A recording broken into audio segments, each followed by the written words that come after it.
Megan Sinisi, and I am here to bring you August's word of encouragement. And I wanted to tell you a little story. My family and I just returned from an amazing road trip where we drove all the way to Seattle and back down the coast. And one of my goals in my life is to visit every national park there is. And on this specific trip, we were able to visit 4. And while we were at one of these visitor centers for one of the parks, my kids were walking around the gift shop as kids do and picking out things that they would love to have. Now, one thing that you need to know in this story is that my youngest daughter, Liliana, is addicted to stuffed animals. She has more stuffed animals than we can count. And if her siblings happen to get a new stuffed animal, she has it confiscated by the end of the day. So on this trip, we had told her that she was allowed to get 1 stuffy. And while we were at this visitor center, she had already acquired 3 on her trip somehow. And so she brought the stuffy to us and we told her no. And as you can imagine, there was a tantrum that ensued. While she was upset and while I'm trying to comfort her, her big brother Rocco sees his youngest sister very upset and he wants to buy her the stuffy that she wants. And in this moment of me trying to comfort Liliana, I'm having a conversation with Rocco to tell him that even though his heart is in the right place and he's wanting to do something so kind for his sister, that the reality is we're trying to teach her a bigger lesson in this moment, and then that's she can't get whatever she wants exactly when she wants it. As I'm holding Liliana and I'm looking Rocco in the eye having this conversation, I realize that the entire visitor center is dead silent because everyone is staring at me. And they are watching this interaction with me and my children. And it was really insane. You could hear Liliana crying, you could hear me talking, and you could hear a pin drop because it was just silence in the entire visitor center. And it was that eerie feeling of, oh my gosh, everyone is looking at me and everybody is seeing me have this interaction with my kids. And it was just this odd feeling. And I wanted to ask you, have you ever felt that way? Have you ever felt like you've been seen or that you've been watched? Maybe it's in a bad way, like people are watching me and it's making me uncomfortable. Or maybe it's in a good way where I'm going through something and I feel seen by people that love me. Or maybe you've been in a situation where you feel like you haven't been seen at all and that is all you needed or all that you wanted in that moment. Well, today I want to talk about a place in the wilderness that multiple people went to where God makes it very clear that He sees us. And that place is the wilderness of Shur. One thing I want you to keep in mind is that with the wilderness of Shur, that word Shur actually means walls. And so when we're talking about these people, I want you to be considering what kind of walls did these people have that maybe are preventing them from being seen, and see if anything in your story relates to their story. The first person we're going to look at is Hagar. And in Genesis 16, we find that there's this tension building. We have the Abram and Sarai, and Sarai decides that since she is not able to have children, she's going to give Abram, her husband, her servant to bear children in her place. And Abram doesn't argue, and you can imagine the mess that creates in the dynamic of these 3 people. And the tension between the 2 women is so great that Hagar actually leaves. And she would rather go into the desert, the wilderness of Shur, than have to stay and serve Sarai because the tension is just too great between the 2 of them. And it's in that desert place. It's in that place where she feels alone, she feels neglected, she feels abused, and she feels completely abandoned, that is where God meets her in the desert. And she has this encounter with God, and he's able to say, Hagar, I see you. And she feels seen. She actually names the well that is near the place where she is at, that the God who sees me. And she even, you see this beautiful interaction that I feel we all can relate to, of like, have I really encountered God and survived? Like, have I lived? And he's seen me and he's recognized me. The interesting part of this story is that God tells her to go back to Sarai. He doesn't change her situation. He doesn't say like, I'm going to magically make her better. I'm going to wave a magic wand, because Abram and Sarai had made a mess of God's plan for the descendants that they were going to have.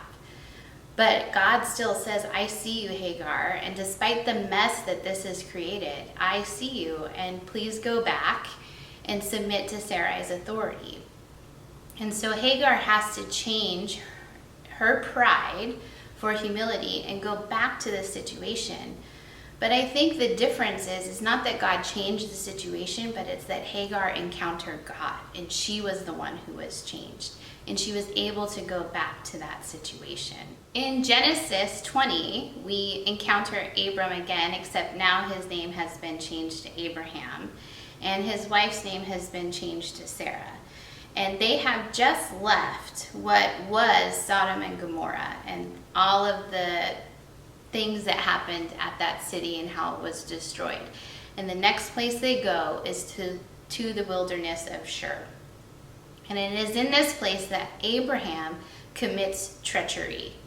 He encounters King Abimelech in this place, and King Abimelech sees Sarah and how beautiful she is, and he wants to have her come and join his harem, which is definitely not culturally acceptable at this point, but that was a different culture back then.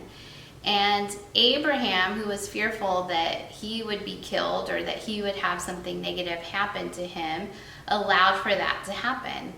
And so King Abimelech brings Sarah into his home, and before anything happens between him and Sarah, God comes to King Abimelech in a dream and basically says, hey, if you do this, you are a dead man. And this is why, because she's a married woman. And King Abimelech is completely shocked, because he had been told that this was Abraham's sister, not his wife. And so there's this exchange between God and King Abimelech of, hey, I didn't do anything. Like, he said it was her sister, and I just did what I thought was going to be okay. So are you going to really blame me and punish me for something that I didn't know or I wasn't aware of? And God says, I'm intervening. I'm preventing you from sinning. And King Abimelech and Abraham have an exchange, and everything is restored back to the way that it needs to be. And through this process, Abraham is blessed even more. And in that moment, though, it's interesting to think about, how has God intervened in my life? I can think of so many times when I was a teenager especially, where I went someplace with some people that maybe I had never met before, or I didn't really know that well. I had no idea where I was going or what we were going to be doing. And hindsight is always 20/20, and looking back, that could have been some really, really horrible situations that could have led to some really horrible things happening to me or me being involved in. But God intervened, and God protected me, and God was there to make sure that that didn't happen in my life.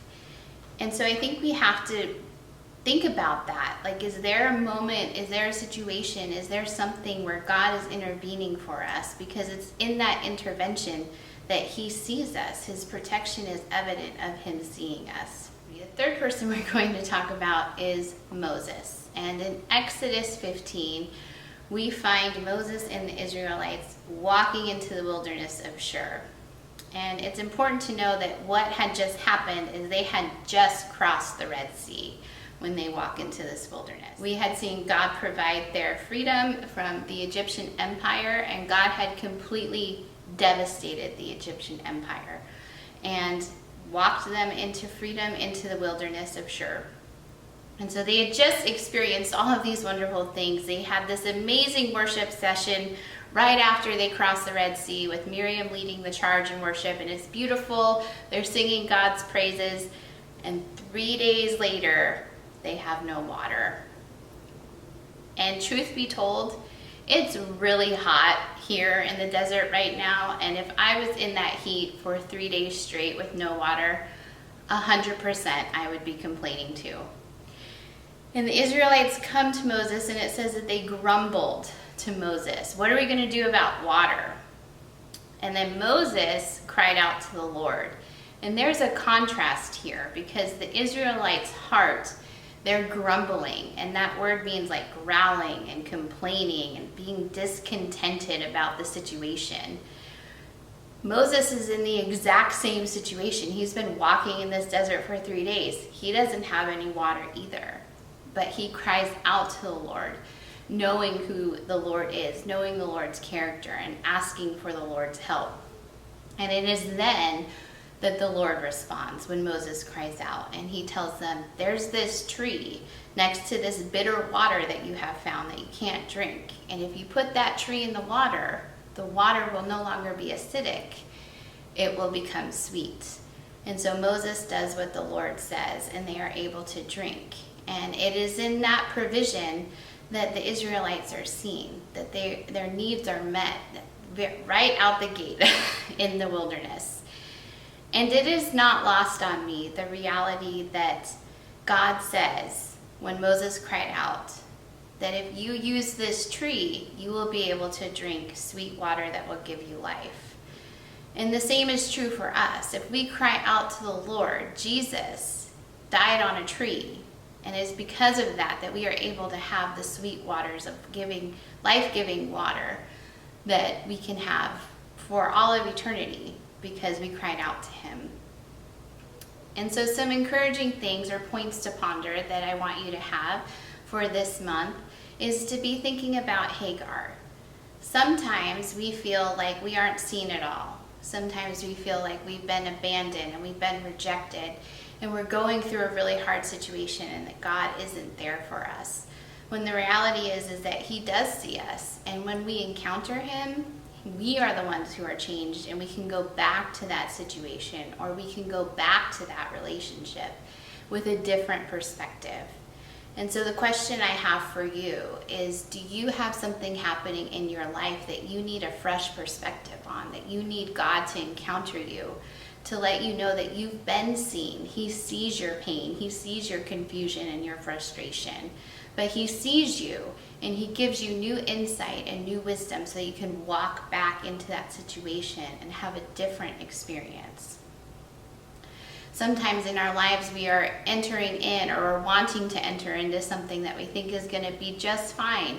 We don't see any problem with it, but God steps in and intervenes and says, no. If you go get that loan, or you go into this business deal, or you take this job, it's going to lead you down a road that you do not understand or that you are not going to want to be on. And God will protect us and intervene for us. But it's our job to make sure that we are listening to him, and we are heeding his intervention, and we're obeying what he says. Just like King Abimelech had to. He had to return Sarah back to Abraham. He couldn't keep her. He couldn't be like, oh, well, I didn't know, and oh, well, I'm just going to, do what I want to do. No, he had to heed the Lord's intervention and give her back. And so is there something in your life today that you have to heed the Lord's intervention? He is telling you, don't do this. Or maybe he's telling you, you need to do this. And it's really hard to make that decision, or we don't understand why we have to say no, or why we have to say yes to this. But it's important that we know and trust God's character and his intervention for us, and that we heed that. So what's happening in your life where you need to listen to God's intervention? And finally, sometimes in life, we go into the desert and it's hot and dry and desolate, and we are in a situation that we do not like. and we don't think it makes any sense for us. And we grumble and we complain instead of crying out to the Lord, trusting who He is and what He said He would do for us. And so is there a situation in your life where you're grumbling, you're growling, you're discontented towards the Lord because you don't like it? Is there bitterness stewing around? Is there something that the Lord needs to apply, a truth or a wisdom or a healing, that you can change that perspective and you can realize that God does see me. He does provide for me. He is taking care of me and my family. And He has done that all the way through. Is there something that you can be praising God for instead of grumbling to Him for? Back at the visitor center, the Sinisi squad left that national park with a calmed down little girl who did not have a stuffy. And I shouldn't say little, he's no longer little, a young boy who had an understanding heart. I probably will never see those people at the visitor center ever again in my life. But I know that God sees them, and I know that God sees you, and I know that God sees me. And I want you to be encouraged that no matter your situation, even if you feel like somebody's staring at you, or even if you feel like God's staring at you in that weird way of like, He's watching me, that He loves you and He does see you and He's intervening for you and He's caring for you and He's making sure that you are protected, that you are secure, and that you have everything that you need. Not necessarily everything you want, but everything that you need. And that He wants you to know that He loves you. And so thank you for your time. I hope that this encouraged you this month. And it is my prayer that as we go through the month of August, that we will be able to see the different ways that God sees us, the different ways that He's there providing and supporting us. And it is my prayer that we arise in health and multiply in wholeness. Have a great August.